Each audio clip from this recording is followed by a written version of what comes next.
परमहंस जी ने कहा कि मैं तो राम का उपासक हूँ, हनुमान की तरह अत्याचारियों का विनाश कर सकता हूँ, रावण का संहार कर सकता हूँ, क्योंकि गुरुदेव की तरह क्षमा करने की शक्ति मुझ में नहीं है।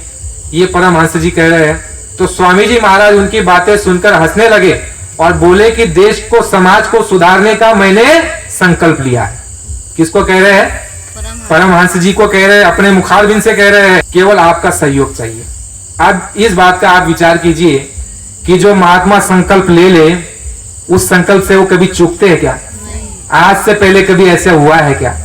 और आज अगर ऐसा हो जाएगा तो आगे महात्माओं की पूजा होगी क्या? लोग नास्तिक हो जाएंगे, देवी देवता भगवान महात्मा सब पर विश्वास उठ जाएगा। गुरु महाराज ने कहा, बच्चा मेरी बात यदि झूठ हो जाएगी, गुरु महाराज ने कहा तुम्हारी रामायण महाभारत गीता बाइबल वेद शास्त्र पुराण मंदिर मस्जिद सब झूठे हो जाएंगे अगर मैं झूठा हो जाऊंगा। तो महात्मा ऐसा काम नहीं करेंगे, उनके पास शक्ति सारी है। लेकिन गुरु महाराज खेल कर रहे, दिखा रहे तुमको।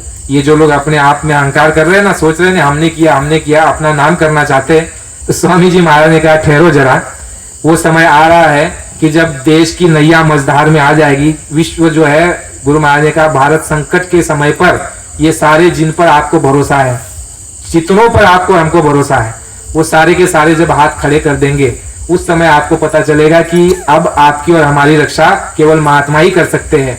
तब बाबा जी की पुकार होगी और उसके बाद बाबा जी सामने मैदान में आएंगे। विश्व युद्ध के समय में मैदान में आ सकते हैं, और जब आप पुकार करने लग जाओगे या फिर जब उनका समय हो जाएगा, तब स्वामी जी महाराज सामने आएंगे और सारी की सारी घटनाएं, चीजें आपको सामने देखने को मिलेगी। ये संकल्प बाबा जी का है। क्या संकल्प है? देश को सुधारने का और समाज के कल्याण का। तो क्या देश सुधर गया क्या? समाज का कल्याण हो गया क्या? समाज सुधर गया क्या? नहीं सुधरा।